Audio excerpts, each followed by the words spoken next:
So hello friends and welcome back to Code with YouTube channel and welcome back to again one of the most important concepts of Spring Boot framework that is validations। ये काफ़ी अच्छा topic है। इसे समझने के बाद आप जो है अपने एप्लीकेशंस में वैलिडेशन को काफ़ी अच्छे से इम्प्लीमेंट कर सकते हैं। That is my guarantee. और इस वीडियो में मैं आपको जो है एक थियोरेटिकल कंसेप्ट यानी कि वैलिडेशन क्या होता है, कितने टाइप्स के होते हैं, कितने वे में हम उसको इम्प्लीमेंट कर सकते हैं, ये सारी चीज़ें मैं आपको वन बाय वन इस वीडियो में काफ़ी अच्छे से एक्सप्लेन करके आपको समझा दूंगा। एक्चुअली मैं काफ़ी दिनों से वीडियो अपलोड नहीं कर पा रहा था because of some personal reason, काफ़ी ज़्यादा बिजी हो गया था अपने काम में। बट आपसे जो है वीडियो कंटिन्यूसली इस चैनल पे आने वाले हैं। सो जिस तरीके से आपने मुझे स्प्रिंग बूट के ट्यूटोरियल्स पे आपने काफ़ी अच्छा सपोर्ट दिखाया मुझे, सो उसी तरीके से आप ये फ्यूचर में भी सपोर्ट दिखाते रहिए। और वीडियो को स्टार्ट करते हैं without wasting our times. So validations with spring boots. So validation क्या होता है? पहले हम लोग लेंगे इस वीडियो का overview. So validation is a critical aspects of any web application ensuring that user input is accurate and follow the expected format is essential for the application stability and security. इसका मतलब in short अगर मैं कहना चाहूँ, यानी कि किसी भी एप्लीकेशन को सिक्योर बनाने के लिए, उसके डेटा को प्रॉपर तरीके से स्टोर करने के लिए हम लोग क्या करते हैं, वैलिडेशन परफॉर्म करते हैं अपने ऑब्जेक्ट के ऊपर। जो भी ऑब्जेक्ट हम लोग पोस्टमैन के थ्रू सपोज भेज रहे हैं या फिर हम लोग किसी वेब पेज से अपने सर्वर साइड में भेज रहे हैं, तो उस डेटा को वैलिडेट करना काफ़ी अच्छा होता है। क्योंकि उससे क्या होता है, हमारा जो एप्लीकेशन है काफ़ी स्टेबल रहेगा, मतलब प्रॉपर डेटा को हम लोग स्टोर कर सकते हैं और वो सिक्योर भी रहेगा। सो वैलिडेशन का यूज़ करके हम लोग ये चीज़ें अचीव कर सकते हैं। स्प्रिंग बूट जो है काफ़ी पॉपुलर फ्रेमवर्क है इस चीज़ को अचीव करने के लिए। Provide suits of tools and libraries for building web application, यानी कि जब भी हम लोग वैलिडेशन को अचीव करना चाहेंगे, काफ़ी अच्छी लाइब्रेरी है स्प्रिंग बूट के अंदर जिसका यूज़ करके जो है हम लोग वैलिडेशन को अचीव कर सकते हैं। बाकी अदर फ्रेमवर्क से हमें काफ़ी ज़्यादा कोड लिखना पड़ता है, ठीक है। बट स्प्रिंग बूट में ये फ़ायदा है कि हमारे पास एक डिपेंडेंसी होता है जिसको हम लोग यूज़ करके वैलिडेशन को अचीव कर सकते हैं, ठीक है। सो अभी जो है मैं आपको बताऊंगा different way of validation. Total 4 types of validation हम लोग देखने वाले हैं इस वीडियो में। कौन कौन से वैलिडेशन के तरीके होते हैं जिसको हम लोग यूज़ कर सकते हैं अपने एप्लीकेशन के अंदर। सो पहला है यूजिंग एनोटेशन। सो कुछ इंपॉर्टेंट एनोटेशन होते हैं 6 to 7 जो कि हम लोग मोस्ट जनरली यूज़ करते हैं। और भी बहुत सारे एनोटेशन होते हैं, उसको आप एक्सप्लोर करने के लिए किसी वेब पेज का रेफरेंस ले सकते हैं जहाँ से आप और भी इंपॉर्टेंट एनोटेशन को सीख सकते हैं। सो spring boot provides a built in validation annotation that helps validate input fields, यानी कि जो भी फील्ड्स हम लोग पास करें एप्लीकेशन को वो क्या कहलाएगा, इनपुट फील्ड्स। और उसको वैलिडेट करने के लिए हम लोग क्या यूज़ करते हैं, एनोटेशंस, ठीक है। फॉर एग्जांपल जैसे मैं यहाँ पे नॉट नल, तो अगर मैं एग्जांपल लूँ कि मुझे पोस्टमैन के वहाँ से मैं भेज रहा हूँ यूज़र का नेम, सपोज यहाँ पे यूज़र नेम, ठीक है, यूज़र नेम। और इसको मैं यहाँ पे क्या करूँगा, नॉट नल, यानी कि जो भी मैं वैल्यू पास करूँगा यहाँ पे क्या होना चाहिए, वो नल नहीं होना चाहिए, ठीक है। अगर नल नहीं होगा तो वो एक्सेप्ट कर लेगा, अगर नल होगा तो क्या करेगा, हमारा एप्लीकेशन जो है हमें एक एरर मैसेज थ्रो करेगा। नॉट एम्प्टी का मतलब होता है कि अगर मैं यूज़र नेम अगर पास कर रहा हूँ तो ये कैसा होना चाहिए, ऐसा डबल कोट्स के अंदर यहाँ पे एक भी कैरेक्टर्स नहीं है, तो उसको बोलेंगे नॉट एम्प्टी, ठीक है। तो नॉट एम्प्टी का भी हम लोग डाल सकते हैं। नॉट ब्लैंक क्या होता है, नॉट नल और नॉट एम्प्टी का कॉम्बिनेशन होता है, इन दोनों को कंबाइन कर देंगे तो हम लोग नॉट ब्लैंक को यूज़ कर सकते हैं।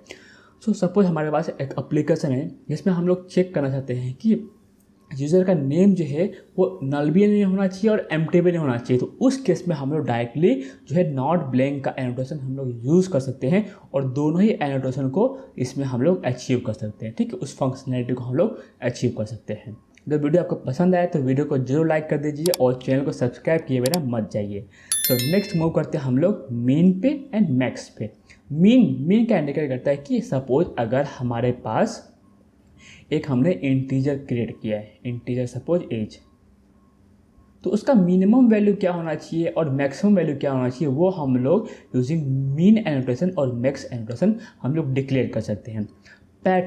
पैटर्न कैसा होता है कि सपोज अगर हमारे पास सपोज अगर हम लोग इसको ले, सपोज डबल लेता हूँ, ठीक है, डबल सैलरी, तो क्या होता है, सैलरी जो होता है वो फ्लोट में भी हो सकता है, बट फ्लोट में कैसा होगा, सपोज अगर 500.25 452।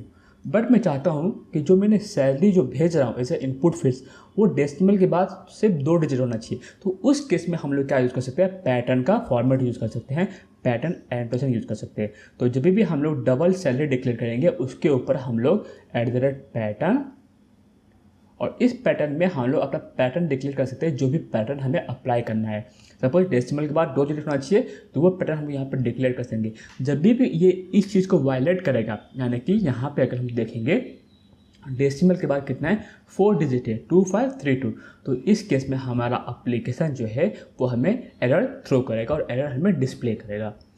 नेक्स्ट है email वैलिडेशंस। पहले हम लोग क्या करते थे, अगर हमें ईमेल को वैलिडेट करना है तो पूरा हम लोग एक पैटर्न लिखते थे, उसके साथ हम लोग कंपेयर करते थे कि ये पैटर्न के साथ मैच हो रहा है कि नहीं हो रहा है। तो उस चीज़ को स्प्रिंग बूट फ्रेमवर्क ने कम्प्लीटली रिमूव कर दिया है और उसको हम लोग हैंडल कर सकते हैं यूजिंग जस्ट email एनोटेशंस। सो अपना काम जो है काफ़ी ज़्यादा ईजी पड़ गया है इस चीज़ को अचीव करने के लिए। अभी हम लोग मूव करते हैं नेक्स्ट टाइप पे, वैलिडेशंस ऑन सर्वर साइड।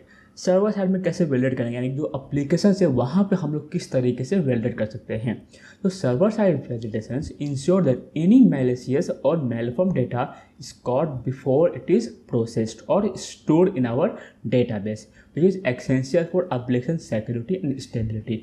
यानी कि जब भी हम लोग डेटा को भेजते हैं सर्वर साइड में एंड उसका हमें जो है वो एक्यूरेसी चेक करना कि वो करेक्ट डेटा है कि नहीं, हमारे सिस्टम को स्टेबल बनाने के लिए, तो वहाँ पे हम लोग सर्वर साइड में भी वैलिडेशन को इम्प्लीमेंट कर सकते हैं। अभी कैसे अचीव करेंगे तो मैं आपको यहाँ पे एक जस्ट इमेज के थ्रू एक्सप्लेन कर देता हूँ।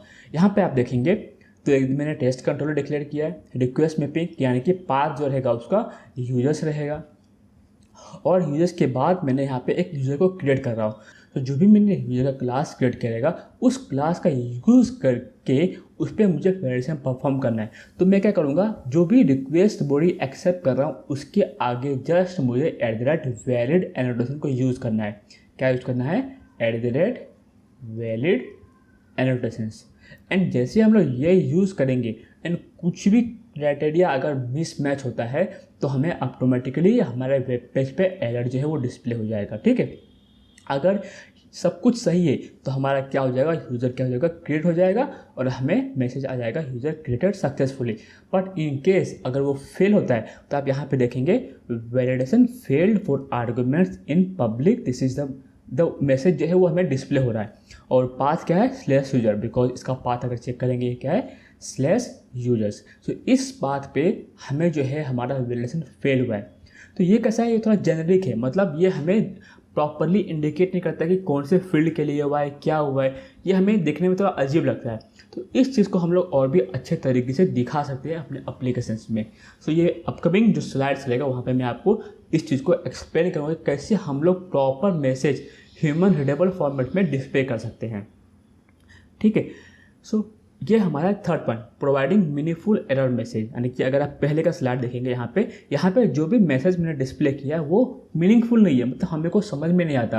अगर कोई यूजर्स लॉगिन करता है या फिर कोई यूजर फॉर्म सबमिट कर रहा है, अगर उसको इस टाइप का मैसेज अगर डिस्प्ले होता है तो वो समझने में मुश्किल होगा उसको, करेक्ट। बट हम लोग अगर प्रोग्रामर है तो वो थोड़ा समझ सकते हैं किसी ना किसी तरीके से, बट किसी अननोन प्रोग्रामर और किसी नॉर्मल यूजर के लिए वो थोड़ा डिफिकल्ट हो जाएगा। तो उस चीज़ को ओवरकम करने के लिए हमारे पास एक मीनिंगफुल एरर मैसेज हम लोग प्रोवाइड कर सकते हैं।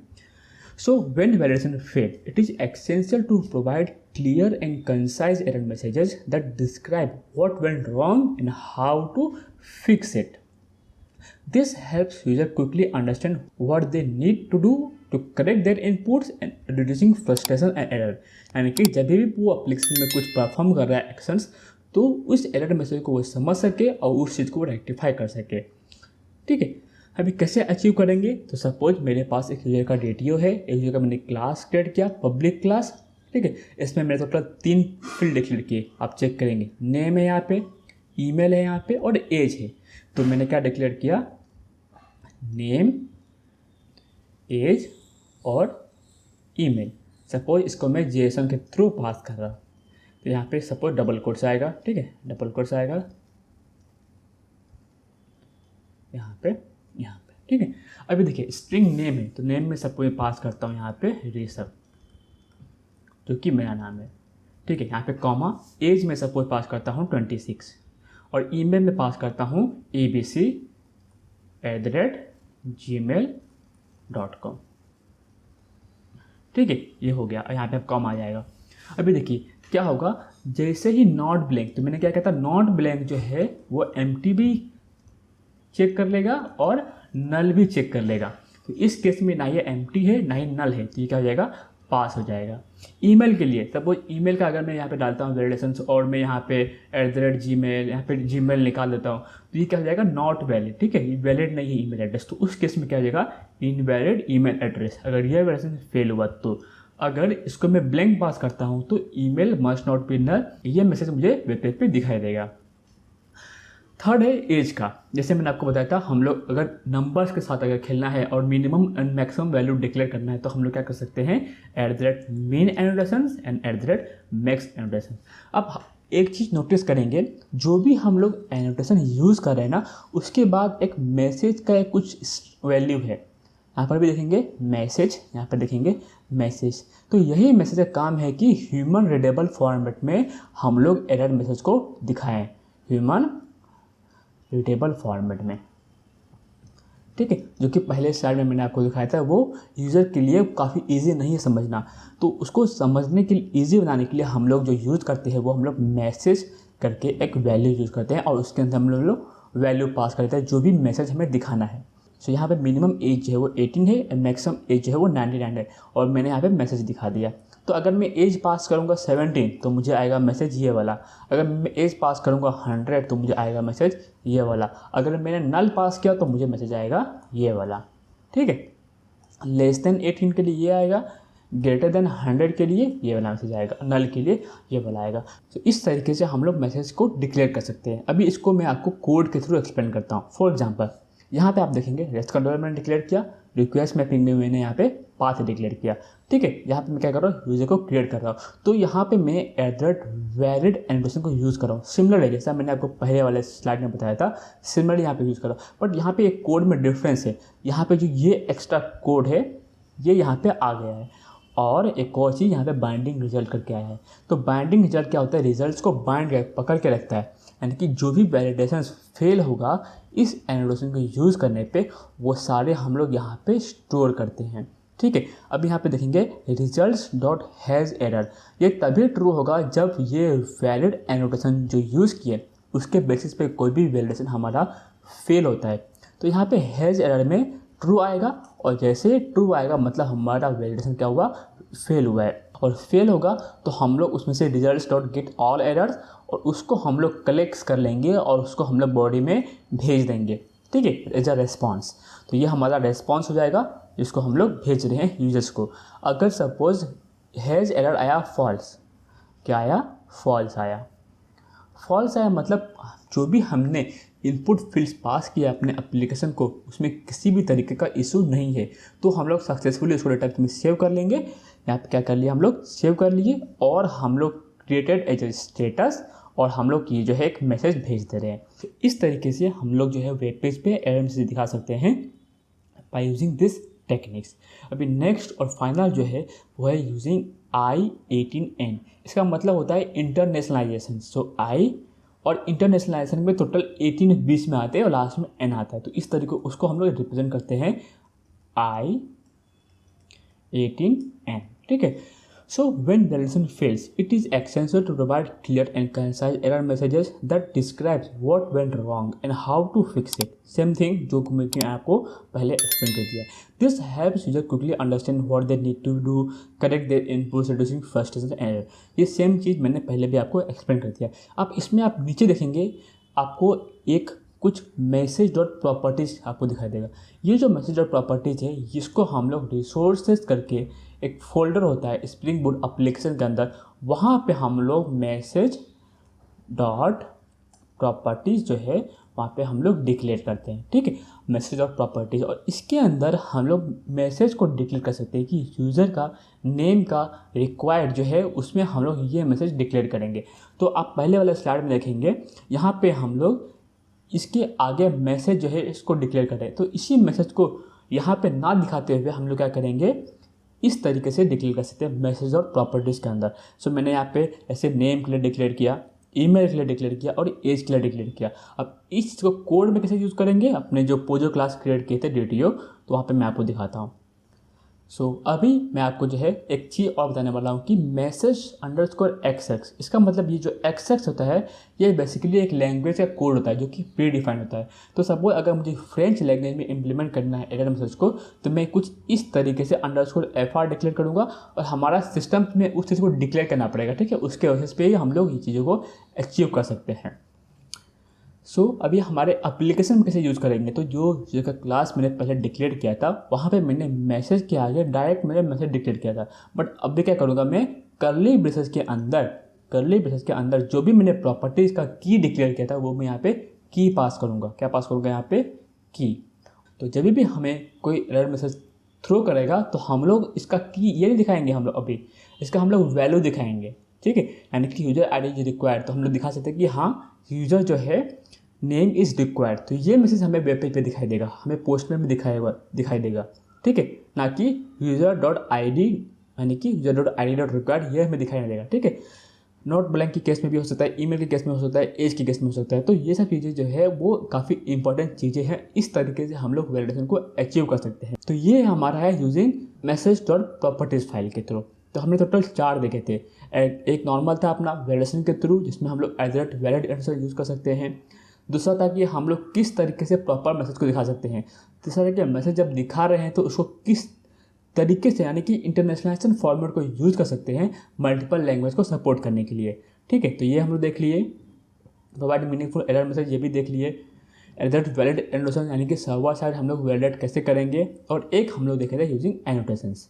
सो आई होप आपको वीडियो काफ़ी अच्छा लगा रहेगा।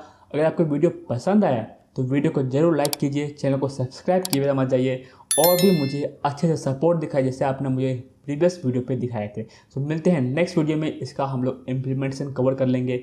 सो till then take care and bye bye. जय हिंद।